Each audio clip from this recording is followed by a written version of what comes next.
প্রতিযোগিতাকে কেন্দ্র করে যে সকল দর্শকবৃন্দ, এলাকার উৎসুক মানুষজন যারা উপস্থিত হয়েছেন, মা ভাই বোন প্রত্যেককে আমার অন্তঃস্থল থেকে ধন্যবাদ, কৃতজ্ঞতা, প্রণাম, সালাম জানাই।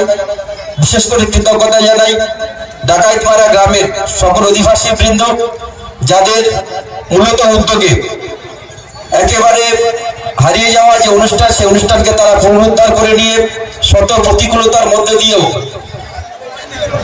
দীর্ঘদিনের বিখ্যাত, পরিচিত, ঐতিহাসিক যে ঘোড়দৌড়, তালের মোল্লা প্রতিষ্ঠিত যে ঘোড়দৌড়, এই এলাকার সুনামের সঙ্গে দীর্ঘদিন ধরে এই ঘোড়দৌড় প্রতিযোগিতা হয়ে এসেছে।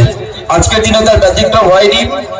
ইয়াং জেনারেশন সহ একেবারে সকলে উদ্যোগ নিয়ে গ্রামের আপামর সকল অধিবাসীকে সঙ্গে নিয়ে, এলাকার পার্শ্ববর্তী গ্রামের সকলকে সঙ্গে নিয়ে যেভাবে এই ঘোড়দৌড় অনুষ্ঠান আপনারা পুনরায় শুরু করলেন, আমি আন্তরিকভাবে সকলকে কৃতজ্ঞতা জানাই।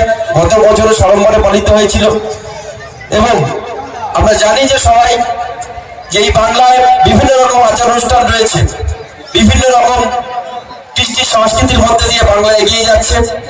ঘোড়দৌড় গ্রাম বাংলার একটি ঐতিহাসিক অনুষ্ঠান, সেই অনুষ্ঠানকে কেন্দ্র করে আপামর বৃদ্ধবাড়িতে সবাই 8 থেকে 80 সবাই সমবেত হয়েছে। আমি সকলকে অনুরোধ করবো, সাবধানে থাকবেন, নিরাপদে থাকবেন এবং সবাই সুন্দরভাবে, সুস্থভাবে যেন এই অনুষ্ঠান আমরা শেষ করতে পারি এবং সফলতার দুর্গুণে পৌঁছে দিতে পারি। সবাই ভালো থাকবেন, সুস্থ থাকবেন। নমস্কার, ধন্যবাদ।